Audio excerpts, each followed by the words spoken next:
سر یہ وجہ ہے کہ میں بڑا مولانا فضل الرحمان کا سپورٹر ہوں، اور بڑے عرصہ اس کی جو ہے میں نے اس کے ساتھ دیا، اور بڑی اس کی میں نے مثال اس کی جو ہے کمپین چلائی، لیکن افسوس اس بات پہ ہوا کہ مدرسے میں پڑھتا رہا ہوں، نہ ہمیں اخبار پڑھنے دیتے ہیں نہ ہمیں خبریں سننے دیتے ہیں۔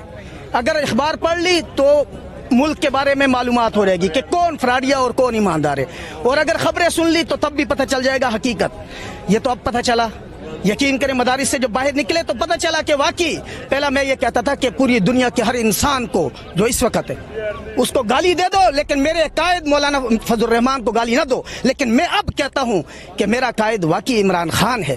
مولانا فضل الرحمان کے بارے میں جو میرے خیالات تھے، اللہ کی قسم کھا کے کہتا ہوں کہ وہ غلط تھے، وہ فراڈیا انسان ہے۔ اگر فراڈیا نہ ہوتا تو فراڈیوں کا ساتھ کیوں دیا، چوروں کا ساتھ کیوں دیا؟ اگر صحیح ہوتا تو یہ چوروں کا ساتھ دیتا؟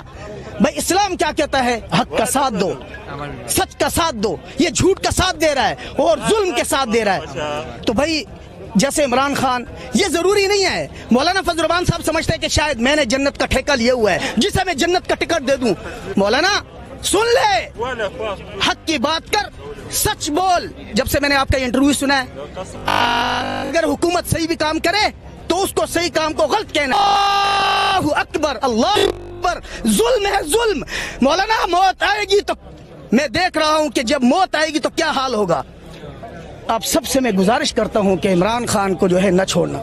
عمران خان ایک سچا اور سادہ لیڈر ہے، سیدھا سا۔ اور یہ میں بتا دوں کہ نہ فضل الرحمان میں لیڈر کا کوئی گیٹ اپ ہے، نہ بلاول۔ اللہ اکبر، بلاول اگر ہمارا لیڈر ہو گیا تو یا اللہ، بلاول کے لیڈر بننے سے پہلے مجھے قبر میں اتار دینا، مجھے موت آ جائے۔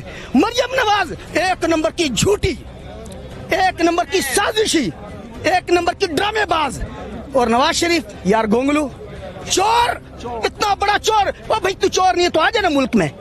بے باک نہ ڈر رسول پرست 28 نیوز چینل